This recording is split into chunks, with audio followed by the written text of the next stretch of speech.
ഇന്ന് നമ്മളിവിടെ ഉണ്ടാക്കാൻ പോകുന്നത് കേരള സ്റ്റൈൽ മട്ടൺ സ്റ്റ്യൂ ആണ്. അതിനു വേണ്ട ഇൻഗ്രീഡിയൻസ് എന്തൊക്കെയാണെന്ന് നോക്കാം. 1/2 കിലോ മട്ടൺ നന്നായി കഴുകി എടുത്തു വെച്ചത്, കുരുമുളക് പൊടി 1/2 ടീസ്പൂൺ, മല്ലിപ്പൊടി 1 ടീസ്പൂൺ, ഗരം മസാല 1 ടീസ്പൂൺ, ഉപ്പ് ആവശ്യത്തിന്, പെരുംജീരകം 1 ടീസ്പൂൺ, മഞ്ഞൾപ്പൊടി 1/4 ടീസ്പൂൺ, വിനാഗിരി 1 ടീസ്പൂൺ, ഒന്നാം പാൽ 1 കപ്പ്, രണ്ടാം പാൽ 2 കപ്പ്, പെരുംജീരകം 1 ടീസ്പൂൺ, കുരുമുളക് 1 ടീസ്പൂൺ, ഗ്രാമ്പൂ 3 to 5, കറുവാപ്പട്ട ആവശ്യത്തിന്, ഏലക്ക 3 to 5, ഇവയെല്ലാം നന്നായിട്ട് പൊടിച്ചെടുത്ത് വെച്ചത്, കാഷ്യൂ നട്ട് 30 ഗ്രാം നന്നായിട്ട് പേസ്റ്റാക്കി അരച്ചെടുത്തത്, 2 മീഡിയം സൈസ് സവോള അരിഞ്ഞത്, ഇഞ്ചി അരിഞ്ഞത് 1 ടീസ്പൂൺ, പച്ചമുളക് 3 to 5, വെളുത്തുള്ളി 3 to 5, പൊട്ടറ്റോയും ക്യാരറ്റും 150 ഗ്രാം വീതം ചെറുതായിട്ട് സ്ലൈസ് ചെയ്തത്, ചെറിയ ഉള്ളി 3 to 6, കറിവേപ്പില ആവശ്യത്തിന്, കശുവണ്ടി പരിപ്പ് 3 to 6, ഉണക്കമുളക് 2-3 എണ്ണം, കടുക് 1 ടേബിൾ സ്പൂൺ, വെളിച്ചെണ്ണ 3 ടേബിൾ സ്പൂൺ. ആദ്യമേ തന്നെ നമുക്ക് മീറ്റ് മാരിനേറ്റ് ചെയ്ത് വെക്കാം. അതിനായി pepper powder 1/2 teaspoon, garam masala 1 teaspoon, മല്ലിപ്പൊടി 1 ടീസ്പൂൺ, മഞ്ഞൾപ്പൊടി 1/4 ടീസ്പൂൺ, പെരുംജീരകം 1 ടീസ്പൂൺ, ഉപ്പ് ആവശ്യത്തിന്, 1 ടേബിൾ സ്പൂൺ വിനാഗിരി. ഇത്രയും ചേരുവകൾ നന്നായിട്ട് മിക്സ് ചെയ്ത് അരമണിക്കൂർ നമുക്ക് ഫ്രിഡ്ജിൽ വെക്കാം.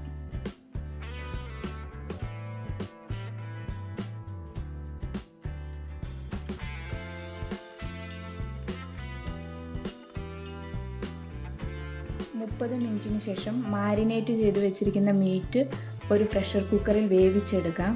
അതിനുവേണ്ടി വളരെ കുറച്ച് വെള്ളം മാത്രം ആഡ് ചെയ്യുക. ഓൾറെഡി മീറ്റിൽ കുറച്ച് വെള്ളം ഉള്ളത് കൊണ്ടാണ്. 4-5 വിസിൽ കഴിയുമ്പോൾ ഫ്ലെയിം ഓഫ് ചെയ്ത് വെക്കാം. അപ്പോഴേക്കും മീറ്റ് ആവശ്യത്തിന് വെന്തിട്ടുണ്ടാവും. ആദ്യമേ തന്നെ ഒരു പാൻ അടുപ്പത്ത് വെച്ച് ചൂടാക്കി അതിലേക്ക് 2 സ്പൂൺ കോക്കനട്ട് ഓയിൽ ഒഴിക്കുക. ഇപ്പോൾ എണ്ണ ചൂടായിട്ടുണ്ട്. ഇനി അതിലേക്ക് നമ്മൾ അരിഞ്ഞു വെച്ചിരിക്കുന്ന വെളുത്തുള്ളിയും ഇഞ്ചിയും പച്ചമുളകും ഇട്ട് നന്നായിട്ട് വഴറ്റാം.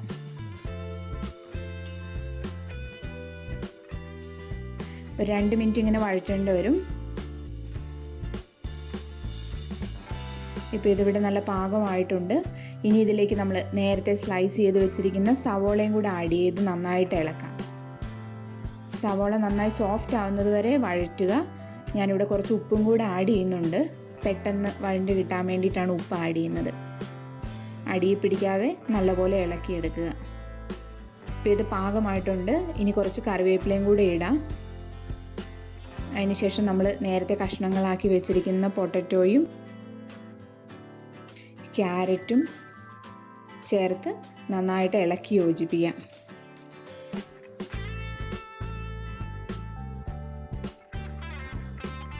ഇനി നമുക്കിതിലേക്ക് രണ്ടാം പാൽ ചേർത്ത് നന്നായിട്ട് മിക്സ് ചെയ്യാം.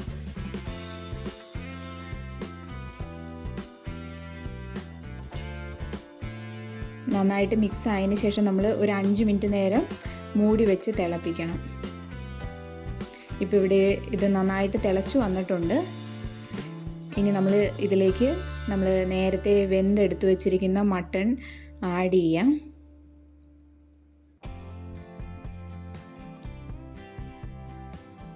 മട്ടൺ നന്നായിട്ട് ചേർത്ത് ഇളക്കി നല്ലപോലെ യോജിപ്പിച്ച് ഗ്രേവി നന്നായിട്ട് കുറുകി വരുന്നത് വരെ ഏകദേശം ഒരു 10-15 മിനിറ്റ് വരെ നമ്മൾ അടച്ചു വെച്ച് വേവിക്കണം.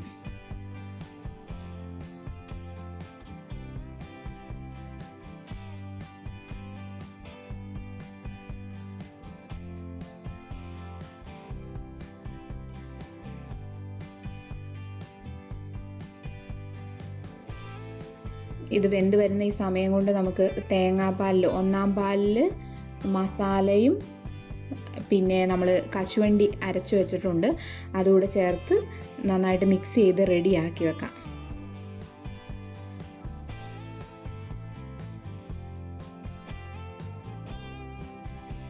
നന്നായിട്ട് ഇളക്കി മിക്സ് ചെയ്ത് വെക്കണം.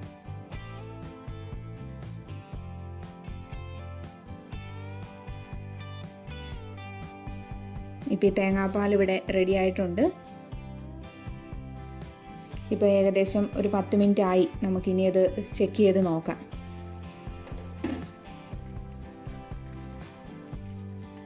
ഇപ്പോൾ ഇവിടെ ഇത് പാകമായിട്ടുണ്ട്. ഇനി നന്നായിട്ട് ഗ്രേവി കുറുകി വരുന്നത് വരെ ഒരു 5 മിനിറ്റും കൂടെ വെയിറ്റ് ചെയ്യണം.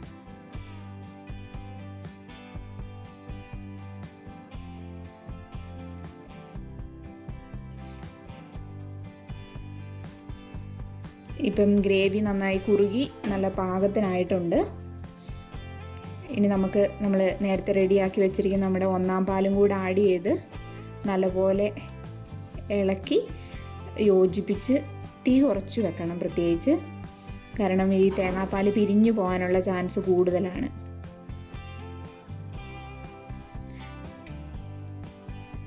ചെറുതായിട്ട് തിള വരുമ്പോഴത്തേക്കും നമ്മൾ ഇത് ഓഫ് ചെയ്യണം. ഇപ്പോൾ ഇവിടെ ചെറുതായിട്ട് തിളച്ചു തുടങ്ങിയിട്ടുണ്ട്. ഞാൻ തീ ഓഫ് ചെയ്തിട്ടുണ്ട്.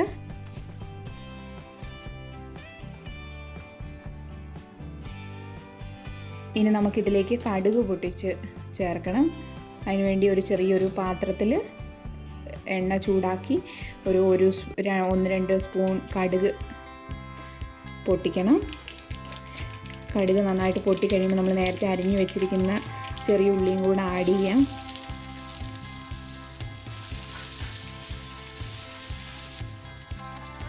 ഉള്ളി ഒരു പകുതി മൂപ്പായി കഴിഞ്ഞ് കഴിയുമ്പോഴത്തേക്കും ഇനി കറിവേപ്പിലയും ഉണക്കമുളകും കശുവണ്ടിയും കൂടെ ഇട്ടിട്ട് നന്നായിട്ട് ഇളക്കുക. ഒരു ഗോൾഡൻ കളർ ആവുന്നിടം വരെ.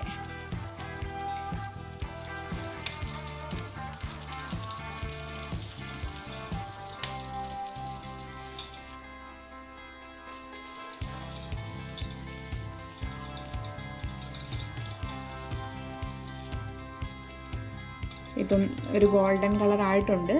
ഇനി നമുക്ക് നമ്മുടെ മട്ടൺ സ്റ്റൂവിലേക്ക് ഈ കടുക് പൊട്ടിച്ചത് ആഡ് ചെയ്ത് യോജിപ്പിക്കാം.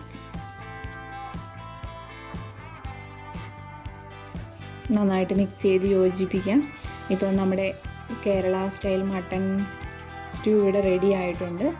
ഇനി നമുക്ക് ഇതൊരു സെർവിങ് ഡിഷിലേക്ക് എടുക്കാം. ഇത് നല്ല ഡെലീഷ്യസ് ആയിട്ടുള്ള ഒരു റെസിപ്പിയാണ്. നിങ്ങളെല്ലാവരും വീട്ടിൽ ട്രൈ ചെയ്യണം. Thank you for watching my video.